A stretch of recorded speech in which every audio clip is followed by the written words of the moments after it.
Good evening, I'm Diane Dwyer. Polling stations have opened across Iraq, and the results could set the stage for the future of America's relationship with that country.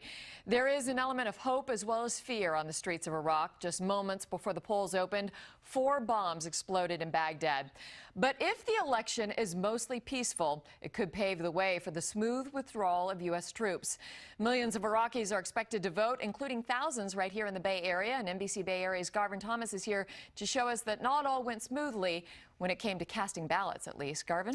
Diane, there are just 8 places in the United States where Iraqis can vote, only 3 of them in the West. One of those in Pleasanton. It's a situation that means many voters had to travel hundreds of miles just to cast a ballot, if they were allowed to at all. The Alameda County Fairgrounds in Pleasanton is the same spot where 5 years ago Iraqi Americans last gathered to vote.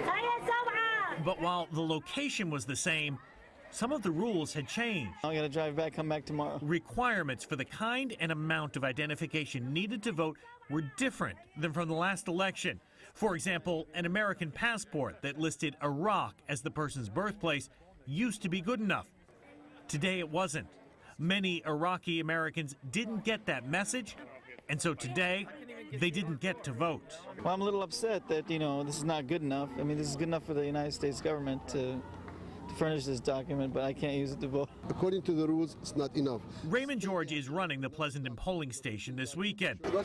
Although some are claiming a conspiracy to block a certain ethnic minority from voting, George says the rules apply to everyone. We go by the rules and regulation and the direction that they have given us from here, and they apply all over in Iraq and outside Iraq. Still, for every one person turned away, dozens more walked away with a finger dipped in purple ink, a sign they had cast their vote. I've been waiting for a long time for this. A vote not just for a certain slate of candidates, but a vote for democracy. I'm proud. Which is why, for some, after many hours of driving and even more hours of waiting, they left smiling.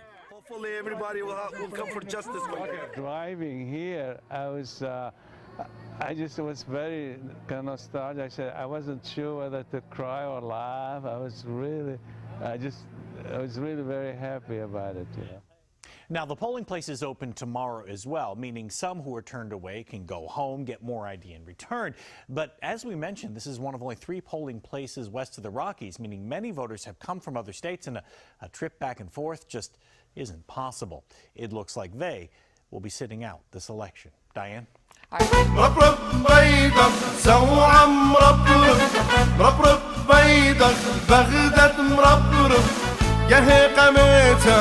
يوتشيتن بيدك زوعة بغدك مربى